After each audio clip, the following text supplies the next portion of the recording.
Yeah, you can wear barefoot shoes in the winter. And yes, that includes when it's snowing. Alicia here from Terradrift, and today we're going to talk about barefoot boots because we're huge fans, and we know that a lot of you are huge fans, but a lot of people aren't aware that you can, in fact, wear barefoot style shoes in the winter. Yes, wintry, warm, waterproof, cozy barefoot boots do exist, including if you're setting off on outdoor adventures.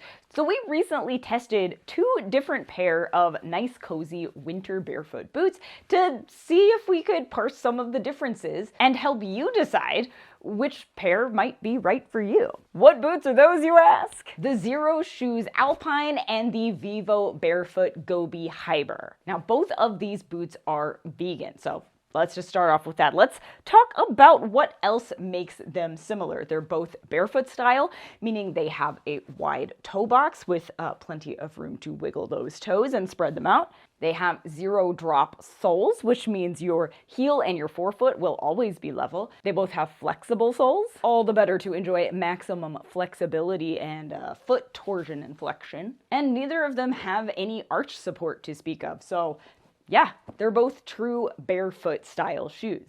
As for what else makes them similar, they're both super cozy. Obviously, they both have sort of this quilted situation going on in the exterior. They both have a very cozy interior to keep your feet nice and warm. And frankly, I think they both look pretty dope.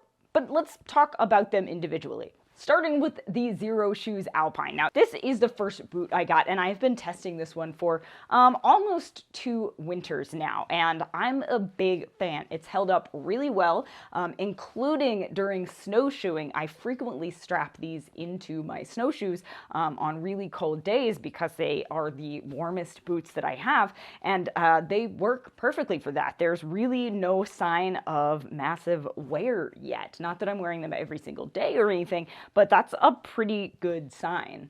As you can see, the tread is fairly aggressive, so it has pretty good grip on snowy surfaces. It's really flexible, the most flexible of pretty much any winter boot that I have ever worn, including when compared to the Vivo Gobi Hiber. They have this nice like faux fur around the ankle and on the tongue.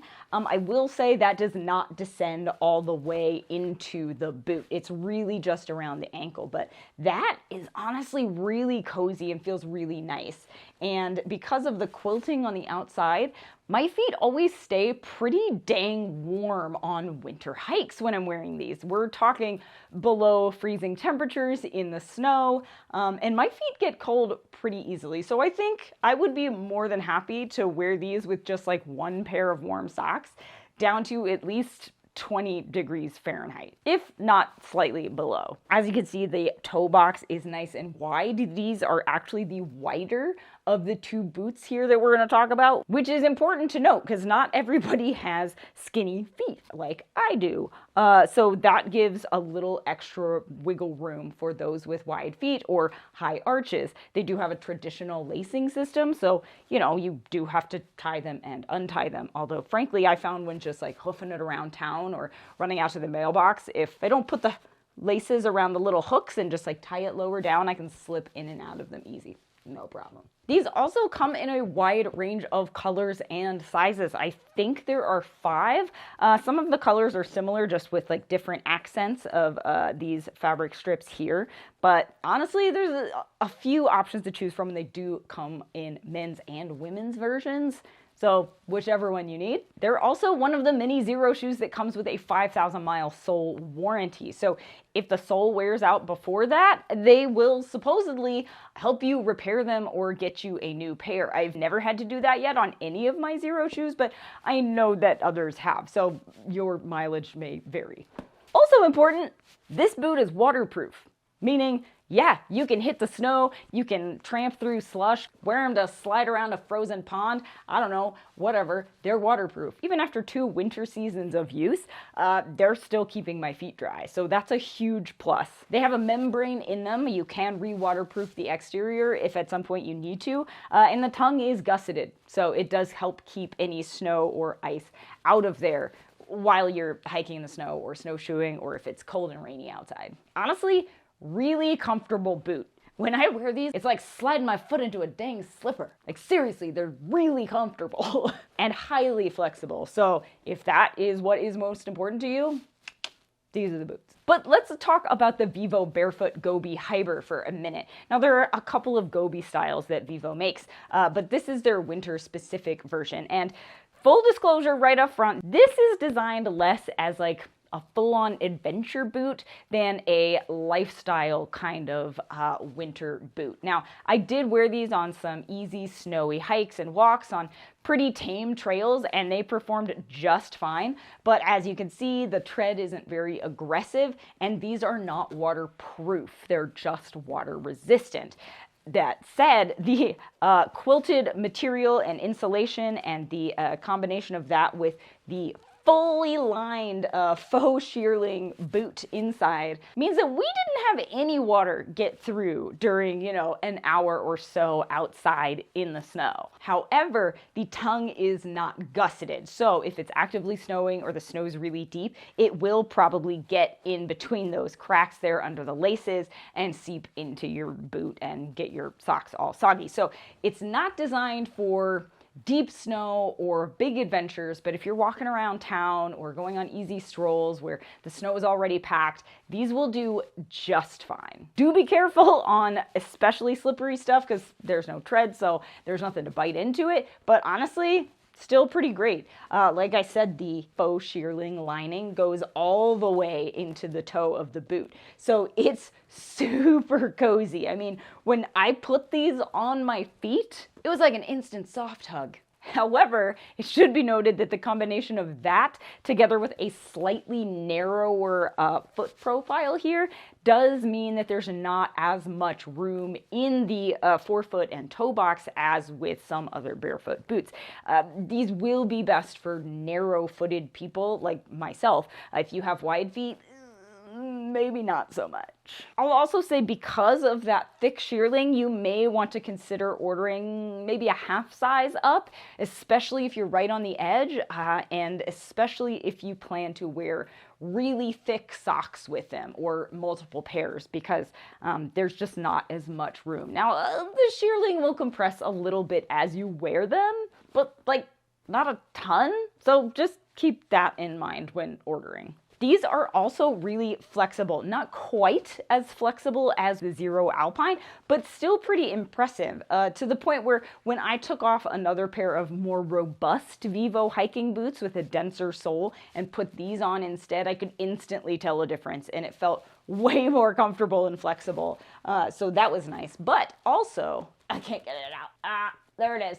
These boots come with a removable thermal liner. So this insole here has like reflective material in there that helps keep your feet a little warmer, but without all of the bulk of a thicker insole.